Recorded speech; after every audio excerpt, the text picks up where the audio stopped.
RAF Bottisham Airfield, England, February 1944. The night smells of oil and cold metal. Floodlights throw long shadows across the tarmac as mechanics work in silence, their faces streaked with grease and exhaustion. Above them, the rumble of returning Mustangs fades into the mist. One lands hard, its engine coughing, wings scarred with bullet holes. Yet somehow it made it home from Berlin and back. A crew chief, anonymous regulation cap pulled low, waits for the pilot's thumbs up before crawling beneath the nose. Hidden behind the cooling cowling is a modification he wasn't authorized to make. A tweak to fuel pressure. A red-line setting the manual said never use, command doesn't know. They wouldn't approve. But this change gives the Mustang a few extra minutes of power. Enough to chase the Luftwaffe over their own cities and still return alive. Tonight, that mechanic watches another pilot climb down. Alive because of a secret he shouldn't have touched, and soon. His illegal idea will redefine American air power. January 1943. Europe burns under a steel sky. Every dawn, the Royal Air Force and the newly arrived US 8th Air Force launch waves of bombers toward occupied France and Germany. They fly in tight, trembling formations, silver fortresses crawling toward flak-filled horizons. Yet most never return. The reason is simple: the Luftwaffe still owns the air. Messerschmitt Bf-109s and Focke-Wulf FW-190s rise from hidden runways, cutting into bomber columns like razors. America's escort fighters, P-47 Thunderbolts and the first P-51 Mustangs, can only guard the bombers part of the way. Once fuel gauges dip, they must turn back. The bombers fly on alone, unprotected, into German guns.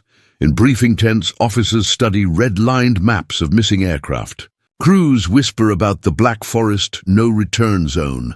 Mechanics work themselves numb, trying to coax a few more miles of range from engines that overheat at altitude.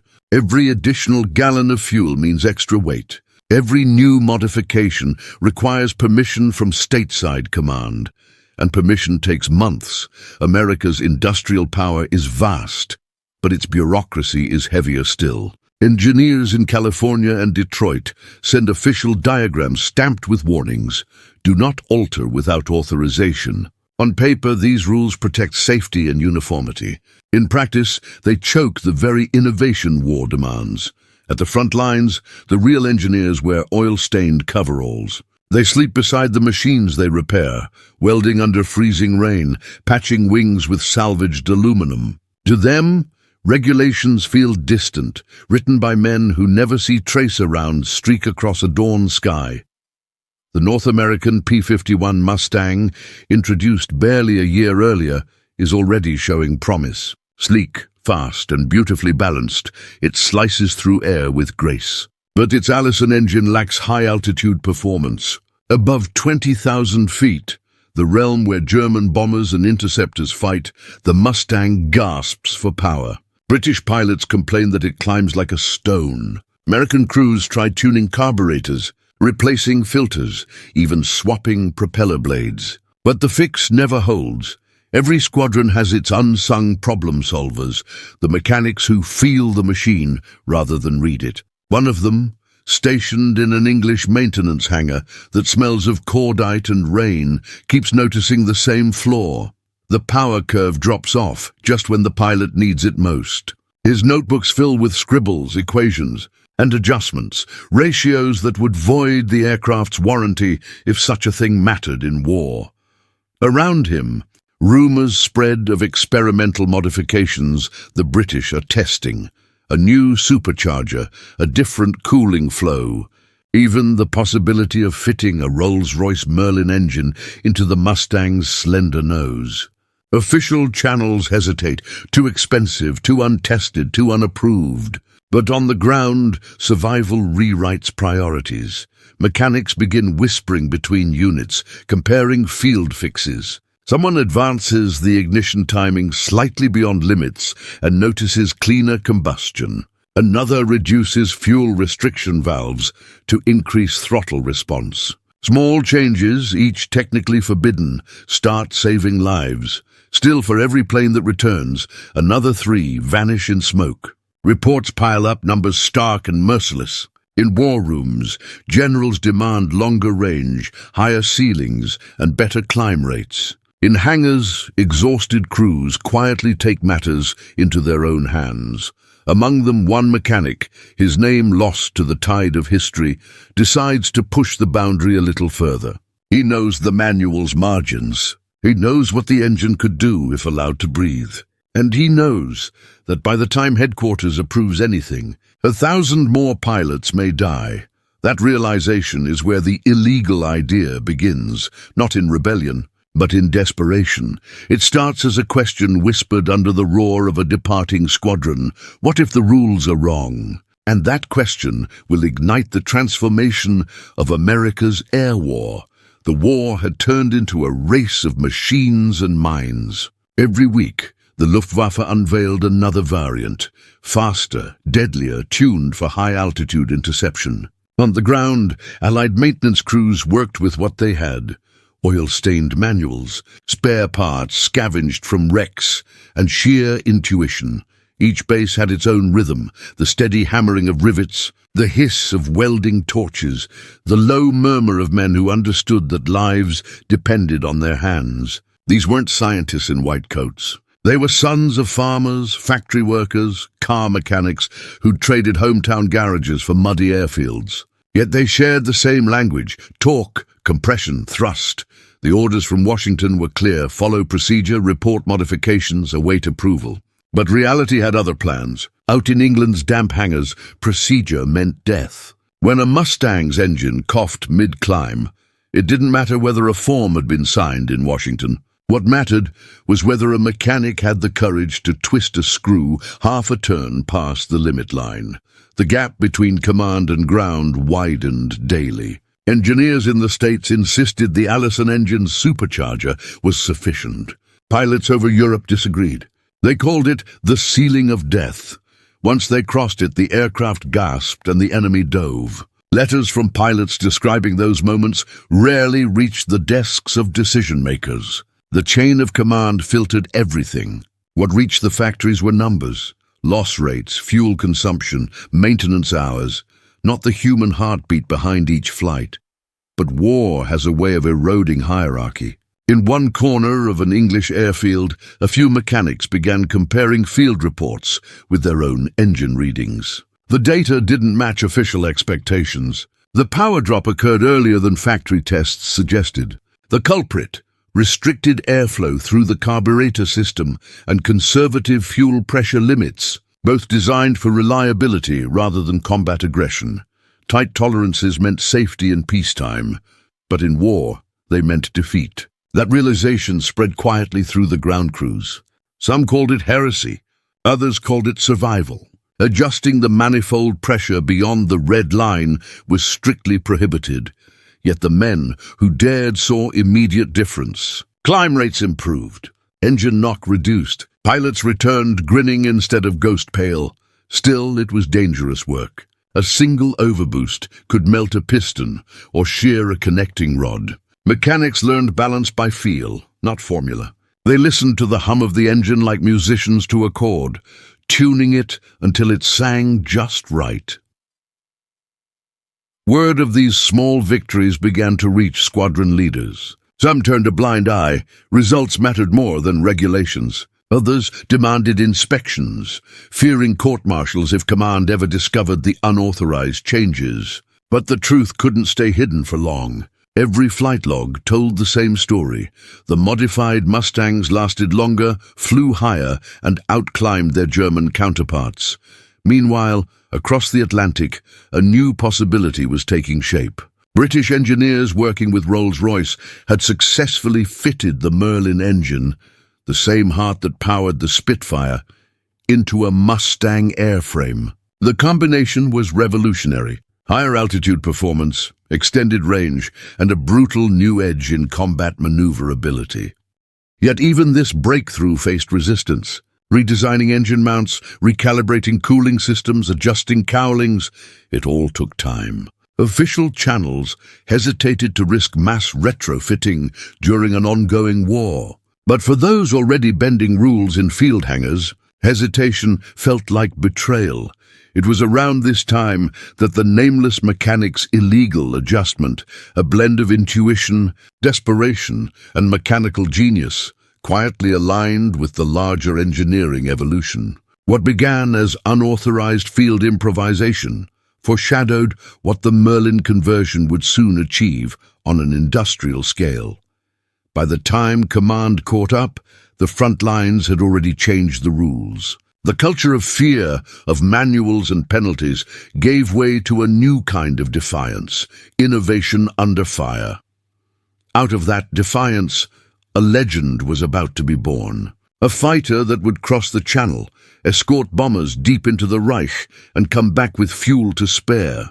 A machine that would destroy the myth of German air superiority once and for all. And it all began with one forbidden turn of a wrench.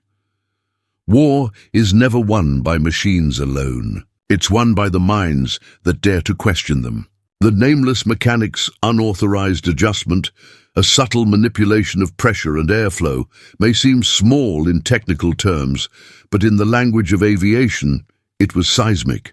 To understand its weight, one must first understand the fragile balance of a World War II fighter plane. Technical angle. The anatomy of defiance. A fighter's power isn't born from brute force. It's a symphony of combustion, airflow and timing, every bolt and valve working in rhythm. The Allison V1710 engine, though reliable, had been tuned conservatively by factory engineers. American design philosophy favored endurance over aggression. But the skies above Europe didn't allow restraint. When the mechanic increased manifold pressure beyond the red line, he was violating official limits designed to prevent engine failure. Yet by carefully adjusting the fuel mixture and slightly modifying the supercharger intake, he discovered a hidden reserve of performance. The plane could now sustain higher speeds longer, climb faster, and intercept the enemy before losing power. It wasn't magic. It was physics, pushed to the edge of tolerance. The danger was real. Too much boost, and the engine could detonate. But within that narrow margin of risk, the Mustang transformed. What was once a mid-altitude escort became a predator. In the glow of a workbench lamp, the mechanic noted his results in silence. He wasn't seeking glory or promotion, only survival. The war had turned every engine into a gamble, and his was a wager worth taking.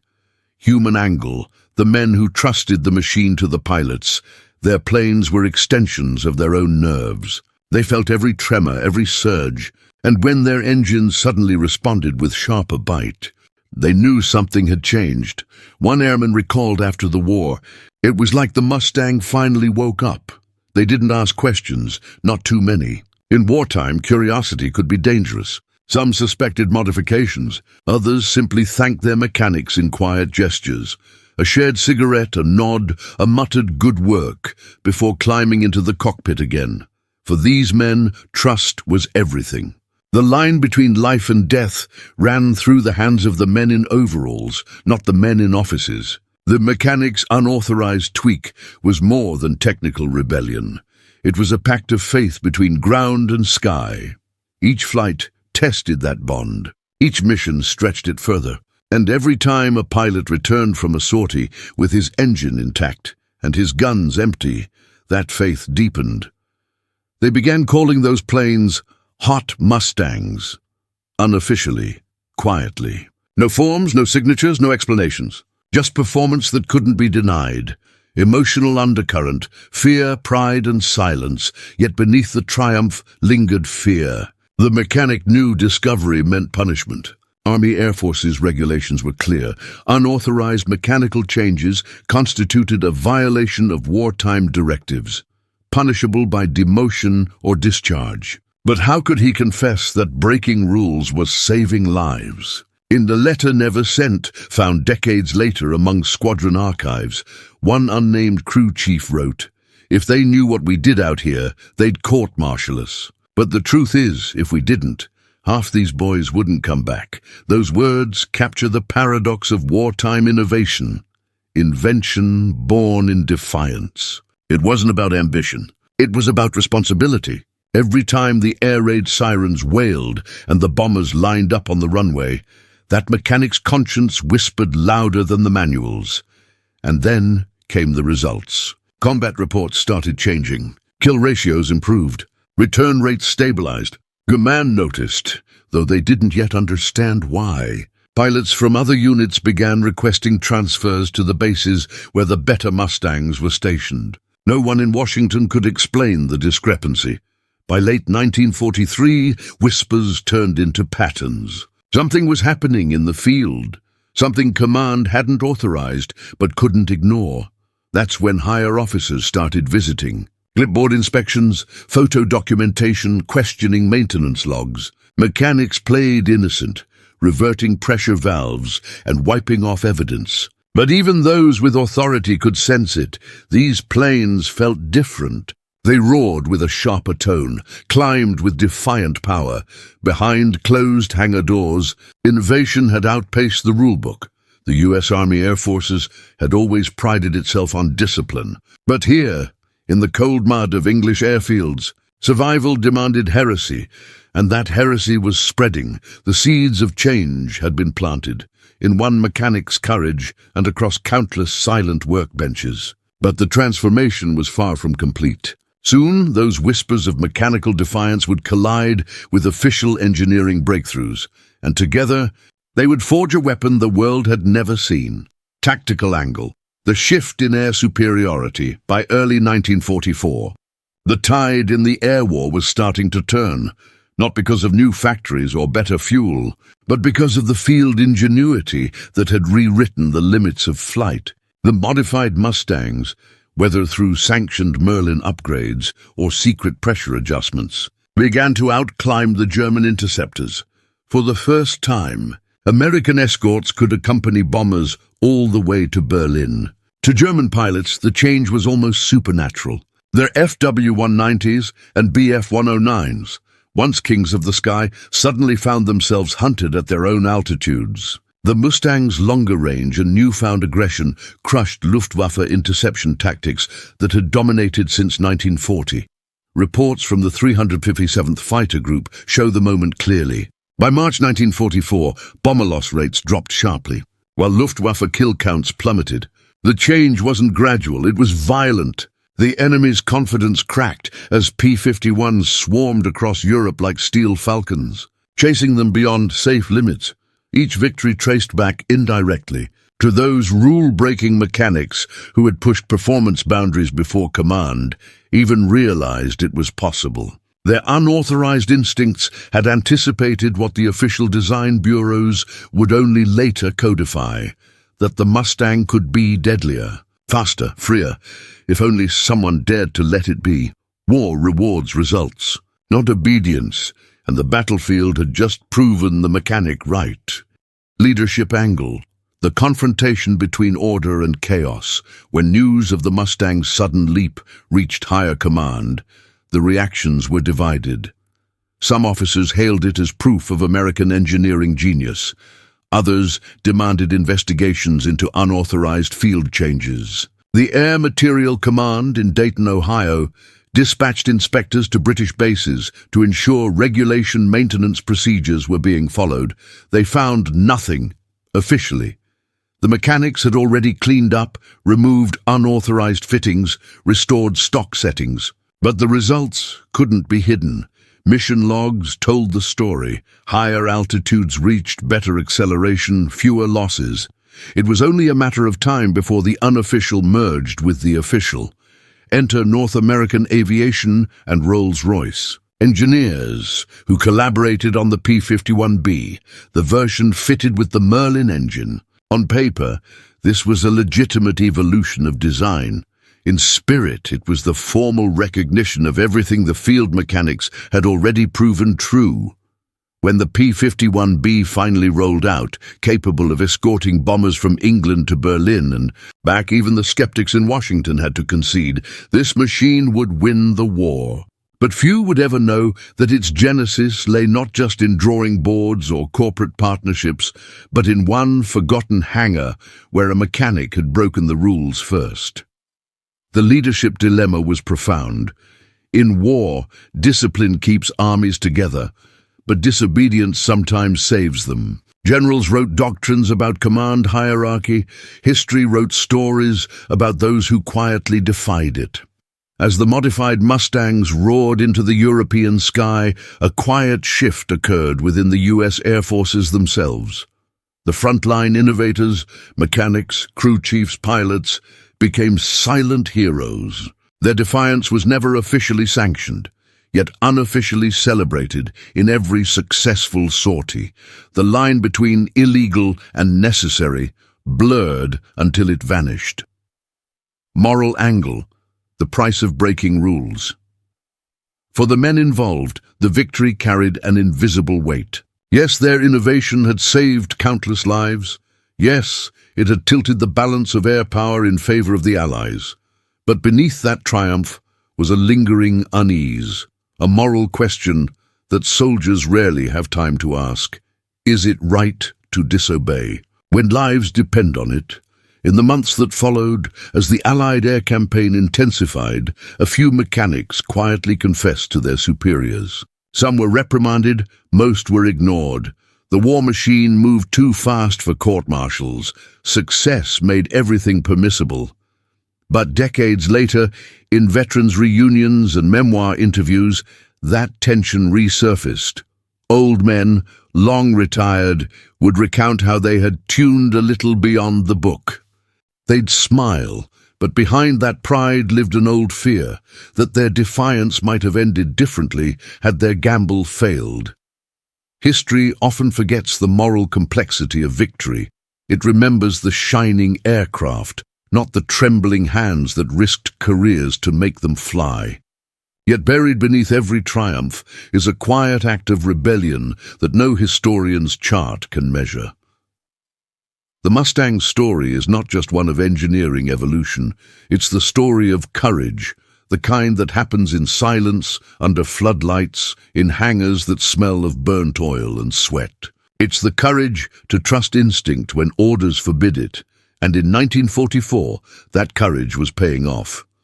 The Luftwaffe was bleeding, Allied bombers were reaching deeper targets, and the illegal adjustments once whispered about in maintenance. Tents were now quietly copied across bases from Britain to Italy. America had found its wings, sharper, faster, deadlier, and it owed them in part to one act of quiet defiance.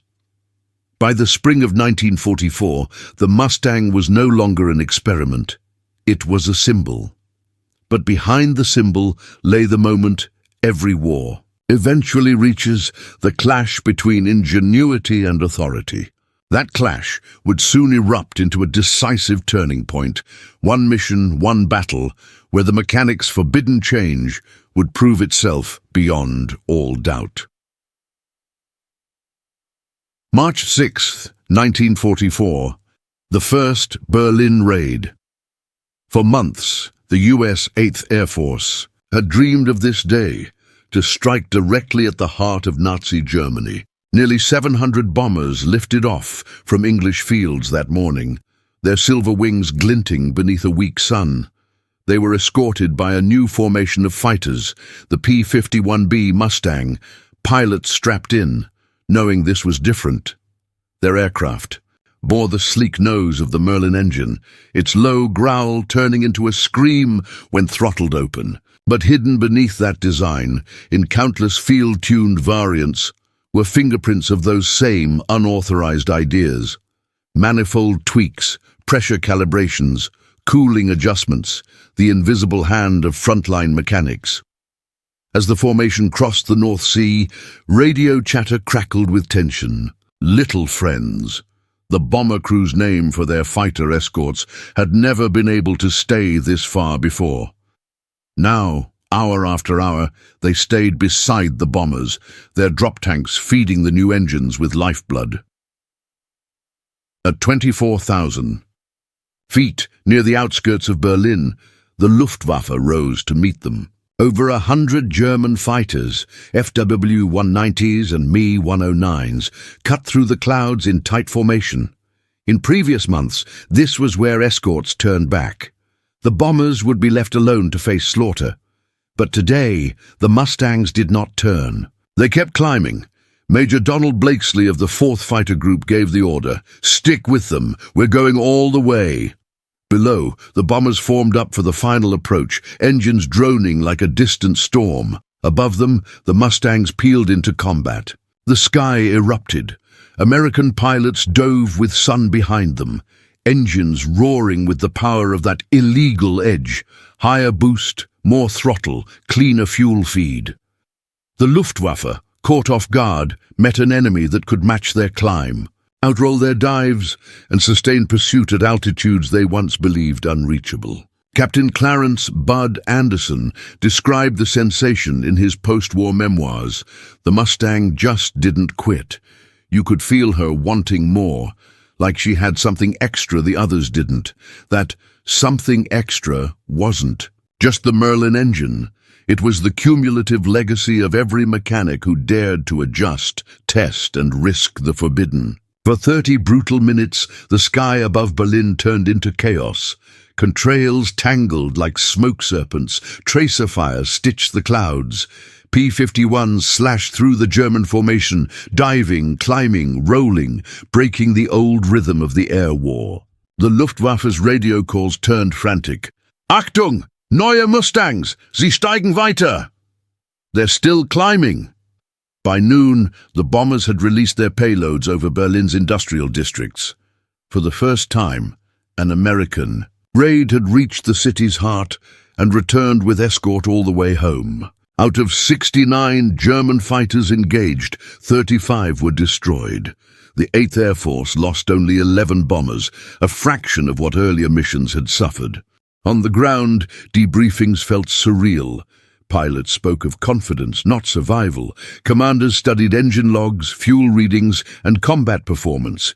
Numbers confirmed what the skies had already declared. The Mustang had changed everything. But for one man, the mechanic who had first defied the rules, it was a quiet vindication. He wasn't in the reports.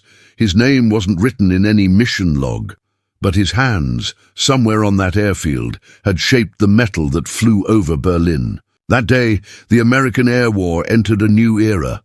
The P-51 Mustang became a symbol of unstoppable reach, the first Allied fighter that could hunt the enemy anywhere, any time. The battle for air supremacy was no longer a struggle for parity. It was domination. Yet even as victory spread through the ranks, something else loomed, the discovery. Headquarters would soon notice how many field modifications had coincidentally matched official performance improvements. The quiet defiance that had fueled the Mustang's rise was about to meet the cold bureaucracy of military control. And when command confronted the truth that its deadliest weapon was born from an act of disobedience, the war's moral tension would reach its peak. Victory always draws attention. In the weeks following the Berlin raid, performance reports from across Europe flooded the desks of senior officers. Squadrons flying the new Mustangs were achieving kill ratios that defied logic, 6-1, sometimes higher. Fuel endurance exceeded projections. Engines that were supposed to overheat at high boost ran clean. Something wasn't adding up. Technical investigators from the Air Materiel Command arrived in England with clipboards and cameras. They expected to find mechanical faults. Instead, they found perfection. Engines running smoother than factory specifications, propeller, pitch-tuned with uncanny precision, and field-adjusted fuel systems that outperformed standard issue. When questioned, most mechanics shrugged. Just routine maintenance, sir. But deep down, every man knew what had been done, and what it meant if discovered. The inspectors gathered samples, photographed engine bays, and filed reports filled with careful phrasing, minor variations in pressure calibration observed. Those words hid an open secret. The Mustang's greatest leap had come not from a boardroom but from a workbench. At the center of this quiet storm stood Colonel Thomas Hitchcock, a liaison between the U.S. Army Air Forces and the British Ministry of Aircraft Production. A veteran pilot and visionary, Hitchcock had already championed the idea of mating the Rolls-Royce Merlin to the Mustang, against bureaucratic hesitation. Now, seeing the data, he realized the unspoken truth. The unofficial had become indispensable. He pushed the reports upward, bypassing layers of command, arguing that what field mechanics were doing needed to become standard. "They're not breaking rules," he wrote. "They're breaking limits." But not everyone agreed. In Washington, several officers bristled at the notion that discipline had been optional. The Army Air Forces prided itself on uniformity, one standard for all. Admitting that success had come from defiance would undermine every chain of command. Meetings turned tense.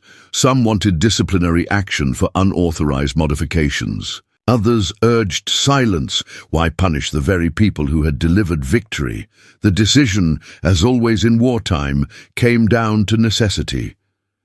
The data spoke louder than pride. The Mustang's numbers were irrefutable. The illegal performance metrics became official benchmarks overnight. What had once been red-line territory was reprinted in new manuals under a single phrase: approved for combat operation. In a single stroke, what had been forbidden became doctrine. Out in the hangars, the mechanics heard the news and said nothing. They simply nodded, wiped their hands on oily rags, and went back to work. For them, victory didn't come with applause. It came with the sound of another engine roaring to life. The transformation was now complete. By mid-1944, the P-51 Mustang dominated the skies from Normandy to Berlin. Its speed, range, and altitude performance forced the Luftwaffe onto the defensive. German ace Adolf Galland would later admit, "We knew the war was lost when the Mustangs appeared over Berlin." Every mission that followed, from escorting D-Day bombers to hunting V-1 launch sites, traced its lineage back to that invisible moment of rebellion. The illegal idea had become the cornerstone of Allied air power. Yet amid the triumph, tragedy lingered. Colonel Hitchcock, the very man who had fought to institutionalize the innovation, died in a training accident in April 1944. His death robbed the Mustang's story of one of its loudest advocates, but by then his vision had already taken flight. In the months that followed, Mustang groups painted their tails bright yellow for identification. The enemy could see them coming from miles away, yet still couldn't stop them. That was the confidence born of dominance. Each sortie pushed deeper into Germany, draining the Luftwaffe's reserves. By the time of D-Day in June 1944, Allied air superiority was absolute. German pilots described their missions as suicide runs. The sky belonged to the P-51, and in every base, the mechanics worked in silence, their names absent from after-action reports. They watched their machines take off and vanish into the clouds, carrying pilots they might never see again. They didn't crave medals. Their reward was knowing that those pilots had a fighting chance, because they had dared to ignore a line in a manual. War is rarely black and white. The truth of the Mustang's creation was neither pure heroism nor pure insubordination. It was necessity made flesh. A story written not by generals, but by the ordinary hands that refused to accept mediocrity. And as 1944 rolled toward its bloody summer, that truth would ripple outward, reshaping tactics, redefining trust between command and crew, and proving that the real strength of America's arsenal wasn't just steel or horsepower. It was the courage to think differently. By the time the smoke over Berlin cleared, the question was no longer whether the Mustang could win. It was what would happen next, when the cost of victory had to be counted, because every act of defiance leaves a legacy, and some legacies echo long after the last engine falls silent. By summer 1944, the roar of the Mustang had become the soundtrack of Allied dominance. From Normandy's beaches to the skies above Warsaw, its unmistakable engine tone, that deep, rolling hum that pilots described as the sound of victory, announced that the Luftwaffe's reign was ending. The results were undeniable. In 6 months, Allied bombers could reach targets that had once been suicidal: ball-bearing plants in Schweinfurt, oil refineries in Leipzig, rail yards in Munich, all crippled under relentless assault. German aircraft production dropped by nearly half, and fuel shortages crippled their ability to fly sorties. Each mission drew upon a machine that had evolved far beyond its original specifications. The once limited Mustang was now the P-51D, fitted with a bubble canopy, longer-range tanks, and the now standardized Merlin engine. The heart of the Mechanics' illegal idea, finally given full military blessing. What had begun as field improvisation was now mass production. Factories across America retooled to replicate the very modifications that had once been prohibited. The new technical manuals quietly incorporated higher boost pressures, refined carburation settings, and tolerance ranges that just months earlier could have earned a court-martial. Engineers who once condemned the field adjustments now called them advancements. Bureaucracy had learned humility. But progress carried a price. Mechanics still worked sleepless nights in the cold, their hands trembling from fatigue and vibration. Pilots still vanished into the clouds and never came back. Even perfection in machinery could not erase the chaos of war. The Mustang had made victory possible, but not painless. On the ground, squadron leaders began referring to the P-51 as the insurance policy. Wherever Mustangs flew, the bombers survived. The statistics spoke with brutal clarity. Escort losses fell by more than 70% after the Mustang's full deployment. In those months, a subtle shift occurred within the Allied command structure. Innovation, once policed, was now encouraged. Crews were told to report performance anomalies. Coded language for experiment if you dare. A culture of frontline engineering began to take root. The war had proven that the sharpest minds were not always found in laboratories, but in hangars, foxholes, and the heat of necessity. Among the pilots, reverence for their ground crews turned into something like awe. They began painting names on their fuselages, tributes to mechanics who kept their planes alive. Mary Jane, Texas Lady, Lucky Wrench. Those names weren't decoration. They were acknowledgement. The Mustang became more than a machine. It was a statement that courage in the shadows could change the course of history. And as Allied forces pushed into France and beyond, its presence became a psychological weapon. German troops learned to identify the deep purr of the Merlin engine long before they saw it. It meant death from above, inevitability in sound form, but amid celebration, a quieter question remained.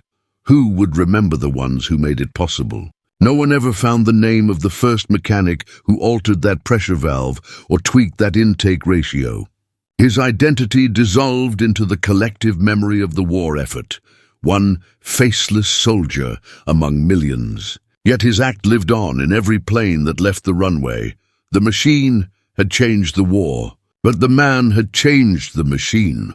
That turning of the wrench would ripple far beyond 1944. In the months ahead, the Mustang's dominance would help cripple Germany's fuel lines, clear the skies for D-Day, and push the Allies one step closer to victory. But it would also expose the uncomfortable truth about innovation and obedience. By early 1945, the thunder of the Mustang had become a daily echo across Europe. But as the Allies advanced deeper into Germany and the Third Reich began to crumble, its role began to change. No longer merely a protector of bombers, it became a hunter of retreating columns, rail convoys, and supply lines. The Mustang was now both sword and shield. When peace finally came that spring, the numbers told the story. Over 4,900 enemy aircraft destroyed, 281 Allied pilots lost in combat, and an air superiority so complete that Luftwaffe commanders later admitted defeat began not on the ground, but in the sky. The P-51 Mustang became a symbol of precision, speed, and inevitability. The aircraft that made daylight bombing possible, that broke the back of Germany's war machine. Yet behind every medal and photograph, there remained a secret truth. Its deadliest performance had been born not from regulation, but rebellion. After the war, official reports carefully framed the narrative. The hero was innovation, not insubordination. Engineering journals praised North American aviation's design excellence, the brilliance of the Merlin partnership, the leadership of General Hap Arnold. But buried deep in footnotes were quiet acknowledgments. Field modifications contributed significantly to operational performance improvements. That was as far as history dared to go.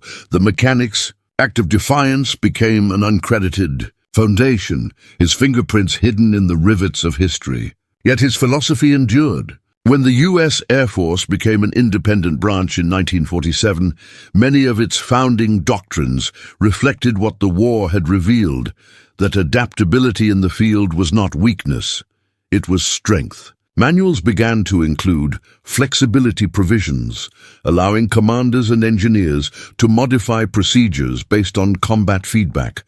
In effect, the system had learned from the man it once would have punished. The Mustang's influence reached far beyond World War II. Its design principles shaped the jet age, from the F-86 Sabre in Korea to the F-15 Eagle decades later. Engineers studied its laminar flow wings, its high-altitude performance, and its fuel efficiency. The concept of range dominance, the ability to control distant battles through superior endurance, became a permanent cornerstone of American air strategy. Even in the Cold War, when jets replaced propellers, the ghost of the Mustang lingered. Every time a test pilot pushed a prototype past safety limits, or a mechanic fine-tuned a turbine outside manual recommendations, they echoed that same philosophy. The true progress demands risk for the men who had lived it. However, the Mustang was not a symbol of glory. It was a memory of survival. In reunions decades later, old pilots and ground crews would meet in quiet hangars, their uniforms faded, their hands trembling as they traced the outlines of restored Mustangs gleaming under museum lights. They would tell stories, some official, most not, about nights spent under blackout, about listening to an engine's rhythm to know whether a pilot would live or die. And sometimes one would mention the rule they'd broken, or the one they were told never to speak of. The others would not, because they all knew that the difference between losing the war and winning it might have been no more than a single forbidden adjustment. The war had taught them something profound, that innovation is never safe, and progress rarely follows orders. By the time the last operational Mustangs retired from service in the 1950s, they had left behind not just a technological legacy, but a moral one, that courage in silence can alter the course of history. The roar of the Merlin engine faded into memory, replaced by the scream of jet turbines. But somewhere in that sound, deep beneath the noise of modern flight, lives the echo of a mechanic in an English hangar, tightening one final bolt, believing that rules are made to serve victory, not restrain it. History often remembers the names of generals, not the hands that held the wrench. But war in its rawest form is a story of those hands, of the men who worked in silence while others wrote the headlines. The Mustang's triumph was born not in polished laboratories, but in cold hangars under canvas roofs. Among oil stains and whispered risks, the nameless mechanic who broke the rule book left behind no photograph, no rank, no medal citation. Yet his legacy outlasted the men who outranked him. His illegal adjustment didn't just power a fighter plane, it powered a philosophy. That innovation isn't a privilege of authority, it's an instinct of survival.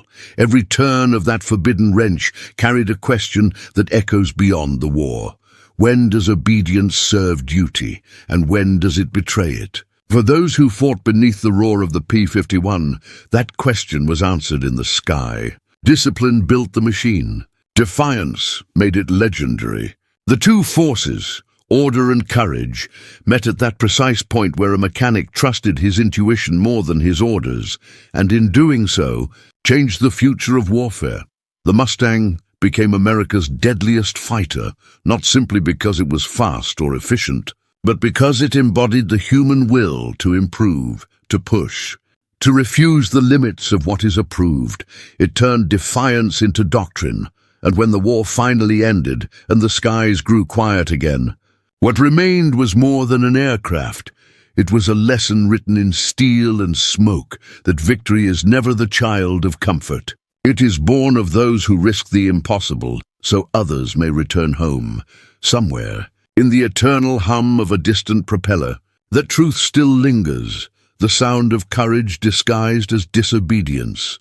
If you believe true courage isn't just found in battle, but in the hands that build victory, then honor their legacy.